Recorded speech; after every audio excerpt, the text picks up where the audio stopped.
The rain hammered against the windows of our little cottage in the Cotswolds, mirroring the storm brewing inside me. For 20 years, Freya and I had built a life here, a quiet, comfortable existence filled with Sunday roasts, long walks in the countryside, and the comforting rhythm of shared routines. I was a mechanic, happiest when elbow-deep in engine grease, while Freya, with her artistic soul, ran a small pottery studio in town. Or at least, that's what I thought she did. It started subtly, almost imperceptibly. Freya, usually so chatty and open, became withdrawn.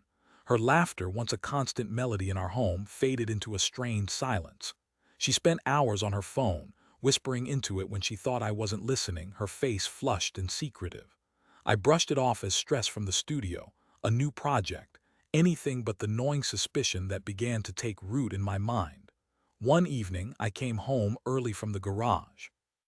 A client had canceled, and I thought I'd surprise Freya with a home-cooked meal. As I unlocked the door, I heard voices, muffled but distinct, coming from our bedroom.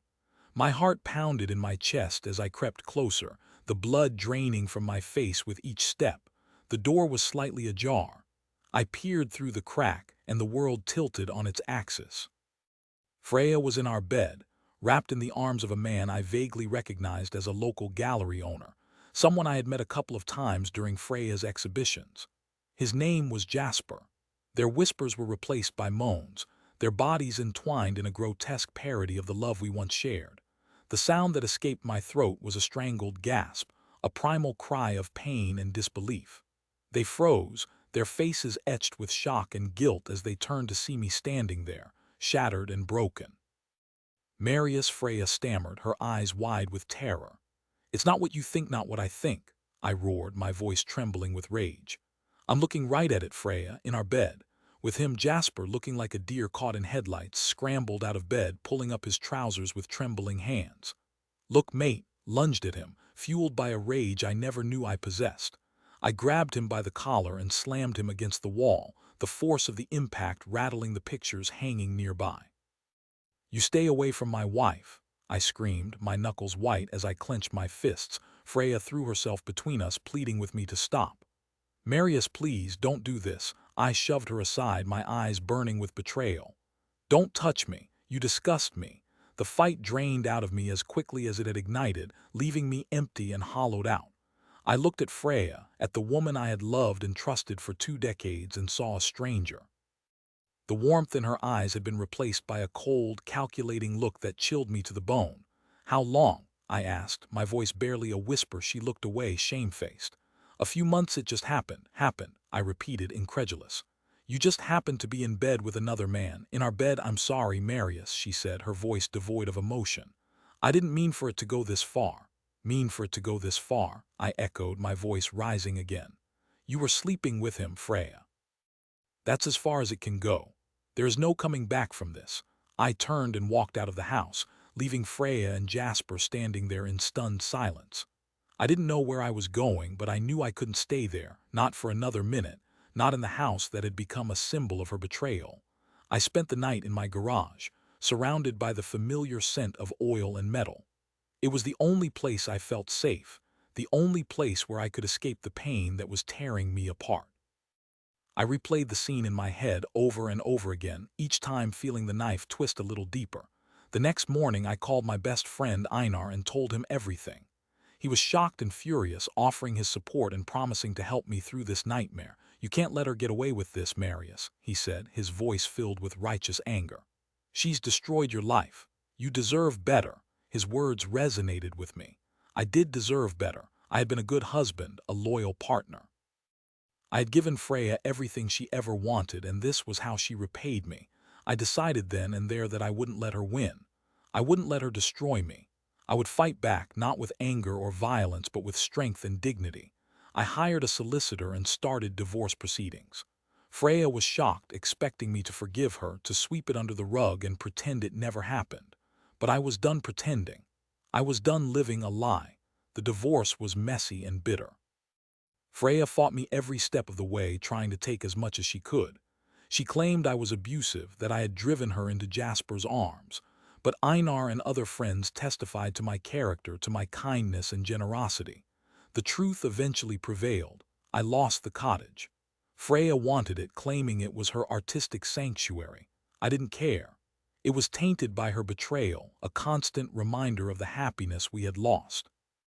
I moved into a small apartment in town, closer to the garage, and started rebuilding my life. I threw myself into my work, finding solace in the familiar rhythm of fixing cars. I reconnected with old friends, went out more, and started to enjoy my own company again. It wasn't easy. There were days when the pain was so intense I could barely breathe. But I kept going, one step at a time, determined to heal and move on. A few months after the divorce was finalized, I received a letter from Freyr. I almost threw it away, but curiosity got the better of me. I opened it and my heart sank. She wrote about how miserable she was. Jasper had left her, she said, after realizing she wasn't going to leave me. Her studio was failing and she was struggling to make ends meet. She begged me to forgive her, to take her back. I felt a pang of sympathy for her, a flicker of the love I once felt. But it was quickly extinguished by the memory of her betrayal, of the pain she had inflicted on me. I wrote back, a short, simple message. I forgive you, Freya, but I can't forget, and I can't go back. I never heard from her again. I moved on with my life, eventually finding love again with a woman who appreciated my honesty and loyalty. Her name was Bront, and she was everything Freya wasn't: kind, compassionate, and trustworthy. Years later, I heard through the grapevine that Freya had moved away, selling the studio and the cottage. Some said she had gone to live with a wealthy businessman in France. Others said she was working as a waitress in a small town in Spain. I didn't know and I didn't care. I had survived her betrayal, rebuilt my life, and found happiness again. And in the end, that was all that mattered. But the story doesn't end there. A few years after I remarried, I received an unexpected phone call. It was a lawyer, informing me that Jasper had passed away. Apparently, he had been involved in a car accident, and his will stipulated that I was to receive a small inheritance. I was stunned. Why would Jasper, the man who had slept with my wife and caused me so much pain, leave me anything in his will? The lawyer explained that Jasper had been struggling with guilt and remorse for years. He had regretted his affair with Freya, realizing that he had destroyed a good marriage and hurt two people he cared about. He had tried to contact me several times to apologize, but he never had the courage. In his will, he left me a sum of money, not as compensation for what he had done, but as a gesture of reconciliation, a way to ease his conscience before he died. I was conflicted.